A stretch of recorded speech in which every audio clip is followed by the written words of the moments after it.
Hi guys, and welcome to my channel. Today this is my second video about the job of an opera coach and pianist, and I want to talk with you about the skills of an opera pianist. Probably they're not all the skills you need in this job, but this is just my experience and I was thinking these days about it, and that's what I got together. So if you have ideas about what else an opera pianist needs, I know that many opera singers, many colleagues are watching this channel. Please write me, and then we make another video. So let's talk. First, piano playing. Let's begin with very easy thing. Of course, you have to be a pianist to be an opera coach, but the piano playing in the opera is a little bit different than, solo piano playing. Now, probably many people would say, oh yeah, but the Korrepetitor should not be such a good pianist like a concert pianist. Well, it would help you to be a good pianist, but when you play operas and when you play in the production, when you play with conductor and with singers, somehow you need to be an imitation of the orchestra. What does it mean? I mean, you cannot sound like orchestra, but to some pianists, the singers say, wow, when he or she plays, it sounds almost like orchestra, right? So we need the work of our mind to imagine how the orchestra sounds, to play like that, or to try to play like that. For example, this very easy example, different instruments. Legato. A legato of a clarinet or of a violin is not the same like legato of a harp, for example. Two little examples. The aria from Trovatore, Il balen del suo sorriso. I think this is clarinet which is playing.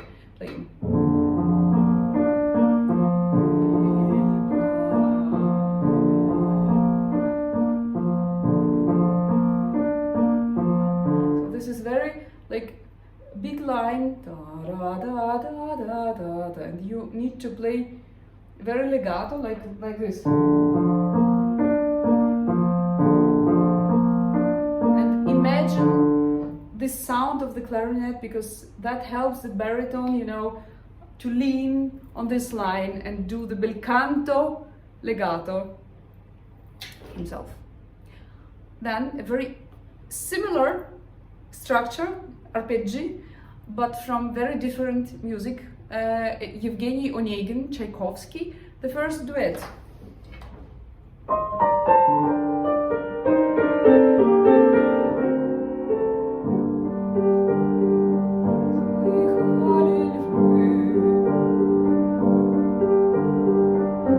This is harp playing, and this is also written legato, but this is completely different sound, right? So it's not, but it's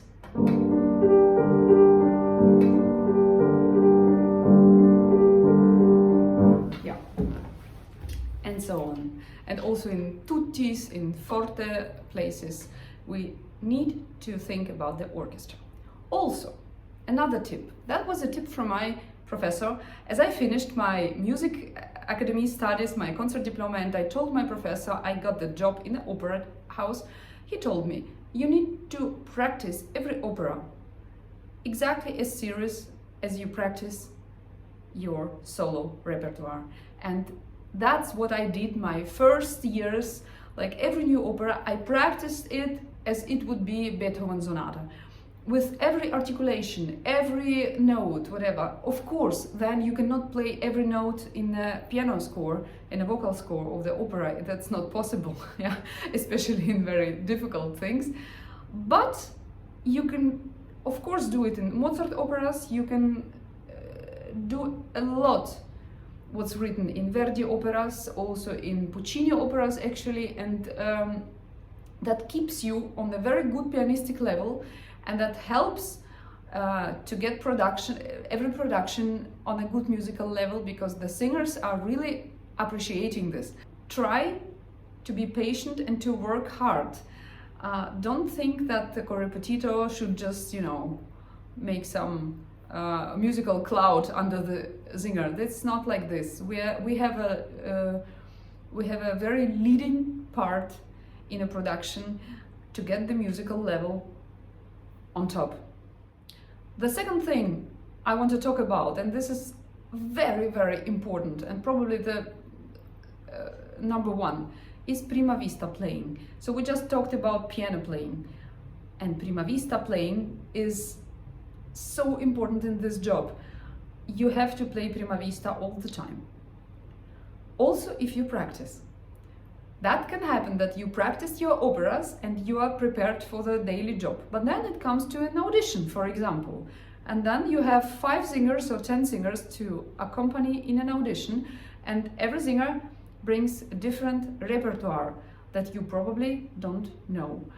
At the beginning, when you start, when you're young, you don't know the repertoire. You can maybe easily play some standard arias, but what happens if they come with Richard Strauss or with Wagner or with some modern stuff you don't know? You have to be prepared to the situations like this.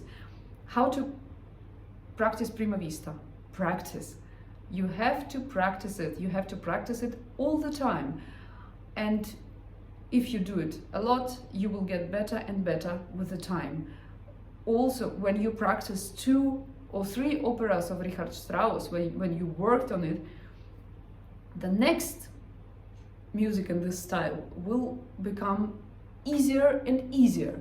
But Prima Vista, this is the probably most important skill of a Korrepetitor. My professor, the same professor, the piano professor, told once in a lesson, in a group lesson where all the class was there, he told us, if you want to make a good career in your music life, then you have 2 possibilities. You are genius, really genius, and nobody from us is really genius, or you can play Prima Vista very well. And I mean every musician. And he was really right, and that helps so much. If you are a quick learner, if you can play Prima Vista very well, it's not just play something, you know, it's just to see the structure of the musical piece and to understand it. You never play all the notes when you play Prima Vista, but you can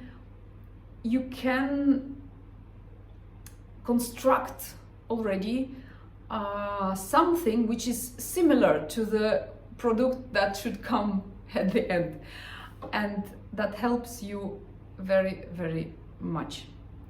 So practice Prima Vista. The third thing you will need all the time is to play with conductor. So it's playing with the hand. That's a very difficult point because you cannot really learn it till you start to do it.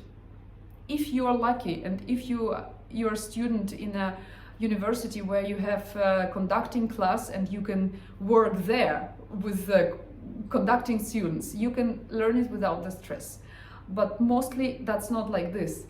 I started to work in the theater and I couldn't do it. I mean, I thought I can do it, but every conductor is so different, and not every conductor is clear, and not every conductor who thinks he is clear or she is clear, okay? And that's what can happen, that you're sitting there and you are prepared and you cannot understand the conductor. So what to do there? Yeah, this is a stressful situation. That's probably the next point. You have to deal with stress very well, a lot. Don't be afraid. When you start to work with conductors, you can always tell the conductor, Maestro, I'm sorry, sometimes I do mistakes. Can you help me in this and this and this place? And mostly every conductor will do it and will help you. So I always asked every conductor, how do you do this? How do you do this? How do you show this? Please show me this. And so you learn because the German conductors conduct very different from Italian conductors, yeah, and they interpret different, or Russian conductors. So that's learning by doing. Have fun. Number 4, voice knowledge. That helps you in your work. You don't have to be a voice teacher, no. You don't have to be a vocal coach, no. You don't have to sing yourself, but if you sing, maybe it can help, yeah? But it helps a lot if you really listen to the voice and if you understand somehow what happens there. We cannot, go directly in the technique. With the experience, sometimes we can, yeah? I can tell where, when the larynx is up, or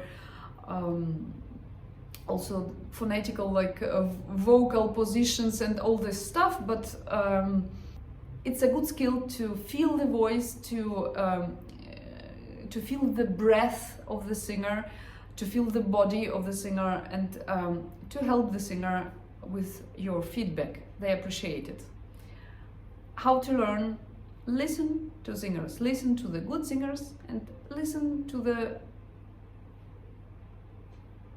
different singers, yeah, and compare and learn from this.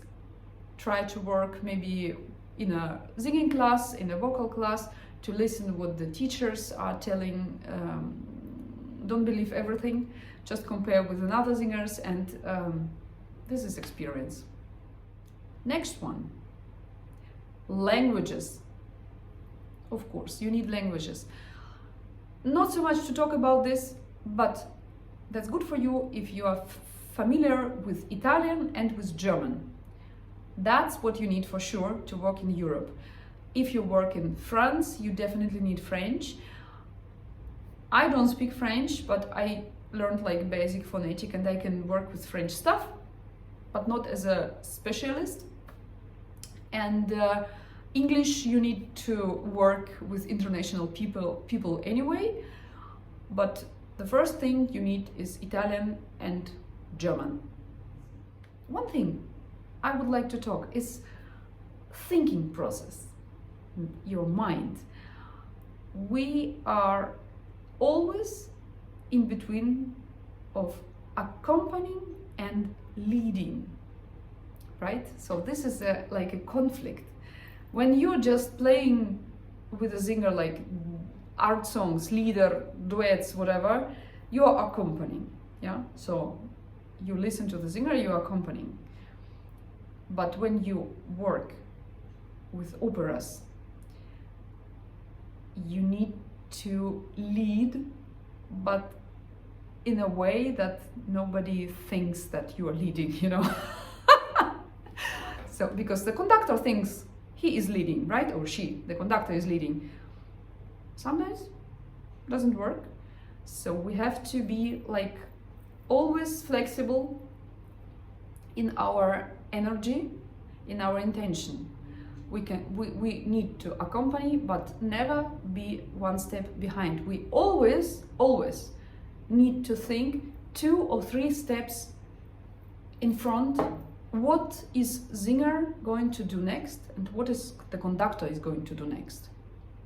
That's very interesting, and that needs like multiple processes in your mind. So train this, train thinking in the future. And the last but not least, things about the personality. You need many personal skills which are helping you in this job to do it properly, to do it with pleasure for you and for the others. Empathy, that's what you need. You work with singers. Singers have very difficult job, because if you think, we pianists, we have our instrument, yeah? We need to, show what we do, what we can do, but we have an instrument. a violinist has the instrument, and so on. The singers just have the body, and the body, it's the person. So they are always, searching for the body, and they have all the issues of dealing with, maybe mistakes and bad feelings and so on. And they need somebody who are supporting and positive. So it's good, you will do this job better if you feel the person close to you, if you can feel the empathy, if you can support this person, if you can give the positive energy to this person. Maybe there are some situations you don't have to talk a lot in the lesson, but if you can feel with the person will go out and be happier than before.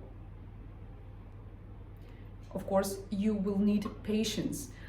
The processes where the singers are, they are sometimes not so quick like instrumentalists work. So instrumentalists can sit there and practice till it comes well, but the singer needs more time, because all the changes, all the learning processes are in the body. They need to come into the body, and every person has the individual tempo, so be patient. And of course, you will need some psychological knowledge for this job, because there are always very, very many people together. If you just work with with one singer, you're just dealing with this one person. If you work in an opera production, there is the whole team of singers, and then the whole team backstage of the staging and stuff. There are two leading positions, the conductor and the stage director. And that's quite often that they are in a conflict. And the singer is always between these two people. So the singer tries to make conductor happy, tries to make the stage director happy. Then there are other singers, so it's a team. Sometimes it works well together, sometimes not. And you as a pianist and opera coach, you are a little bit on the side, but you have the possibility to support. I already talked with you about support, to support the person. You can also understand, if you know well about people and psychology, you see the conflicts, you can understand what's going on, and you can react. And in this case, you can also help the solists, because if there are conflicts, probably the singer will come to you after a conflict or after a bad rehearsal. The singer will come to you to talk or to rehearse, and then you have the power to bring something positive in this process. And the very last thing, which is not, I would not put it on this list of the skills, but this is the thing which makes everything better. This is love. Every job you can do without love, then it's just a job. Or you can do it with love, and then it becomes something special and brings much more at the end. And that's what I wish you in your life and in your work.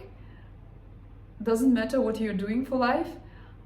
Much love, and see you soon on my channel.